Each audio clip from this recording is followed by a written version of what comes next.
Estimados hermanos, en el santoral de hoy, entre otros santos que hay, el que más resalta es San Juan Crisóstomo.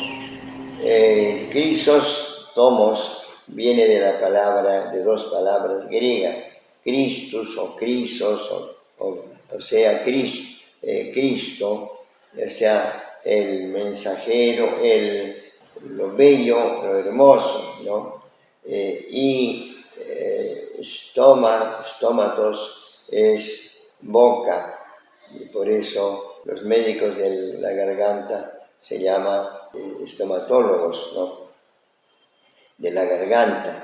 Y San Juan Crisóstomo se llama Juan Crisóstomo, boca de oro, pico de oro, porque fue un gran orador, una persona que tuvo una habilidad, una elocuencia extraordinaria y sobre todo doctrina.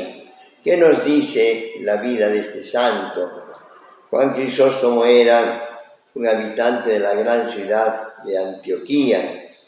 Después de un largo tiempo de preparación fue bautizado a los 22 años. Pasó varios años viviendo como ermitaño.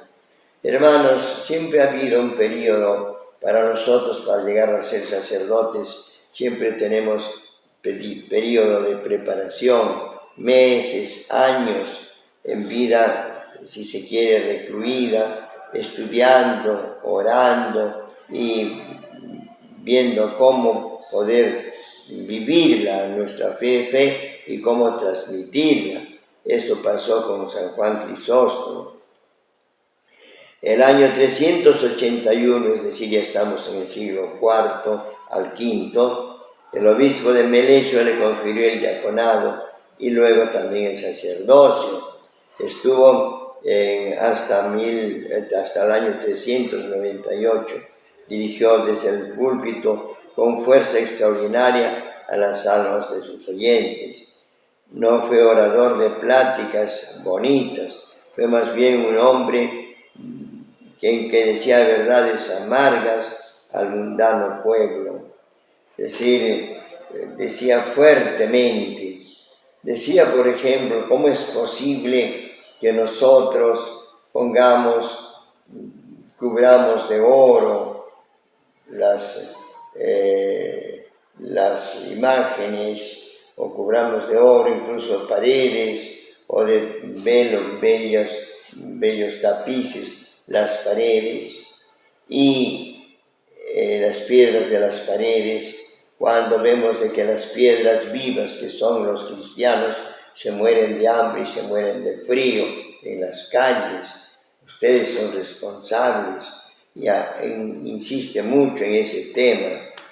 En la cúspide de su tarea, Juan fue arrebatado a sus compatriotas. Lo sacaron de ahí, lo desterraron, diríamos.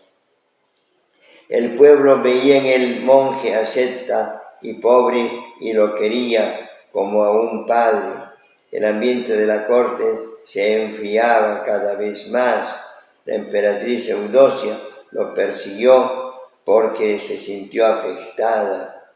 En el año 403 se reunió en Calcedonia un concilio que con pruebas falsas y bajo presión destituyó al patriarca Crisóstomo.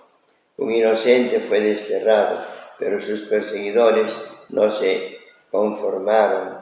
La misma Eudocia, asustada por un temblor de tierra y desmoralizada por la amenazada posición del pueblo, insistió en su regreso. Efectivamente, él perdonó a sus enemigos, pero no disminuyó sus exigencias evangélicas. Al año siguiente,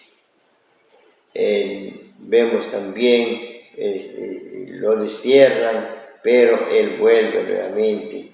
Desde allá el anciano fue deportado más tarde a un lugar todavía más lejano. En el viaje el prisionero se desplomó por agotamiento.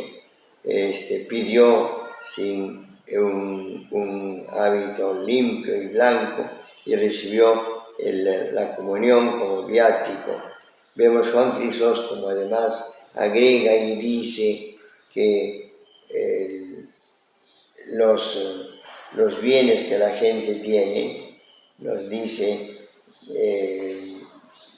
somos simplemente administradores, y si tú tienes algo que ya no necesitas, que no es tan urgente para ti, eso no es tuyo, pertenece al que lo necesita, al pobre.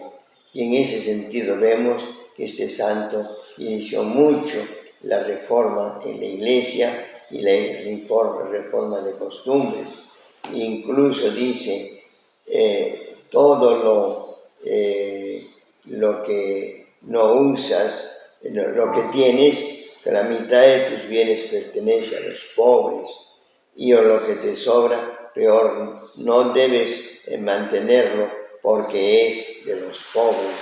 En ese sentido viene San Francisco, lo mismo, él se quita y deja a los pobres lo demás, y él se entrega incluso a ser pobre y vivir como pobre. Y ese es un poco el criterio de los santos. Tu hermano o hermana que me escuchas, ten presente que los bienes que tienes son de Dios, te los ha prestado, pero también se los ha prestado para que los distribuyas entre los pobres, tú en primer lugar como administrador, pero los demás son los beneficiarios. Tú debes dar, y si te sobra algo, no es para lujos, no es para vicios, sino más bien para promover el bien. O sea, si tú puedes dar trabajo a una persona, debes darlo, porque ese dinero que tienes y que no sabías qué hacer, pertenece a ellos. Y la mejor forma de darles es capacitarlos para que puedan tener un trabajo, o si no, darles también a ellos en cualquier forma, la mejor forma que les pueda ser útiles. Si es alimento, bien; si es medicina, también; si es vestido, etc. Pero si es cultura, si es formación para que la gente se eleve, mucho mejor. Por eso, hermanos, tanto los padres de familia como cualquier persona, tenemos la obligación de fomentar la cultura, la superación de todas las personas para que tengan trabajo y para que con su habilidad también ellos descubran y creen incluso nuevos trabajos. Esa es la vida de este gran santo, Juan Crisóstomo. Es muy grande la vida, muy hermosa, pero realmente se nos enseña algo que él dice. Oíste conmigo, ¿qué puedo temer? Que vengan a asaltarme las olas del mar y la ira de los poderosos. Todo eso no pesa más que una telaraña. Si no me hubiera retenido el amor que les tengo, no hubiera esperado mañana para marcharme. En toda ocasión digo, Señor, hágase la voluntad, no lo que yo quiero, sino lo que tú quieres que haga. Esta es homilía de San Juan Crisóstomo. Bien, hermanos, paz y bien, y así conozcamos estos santos.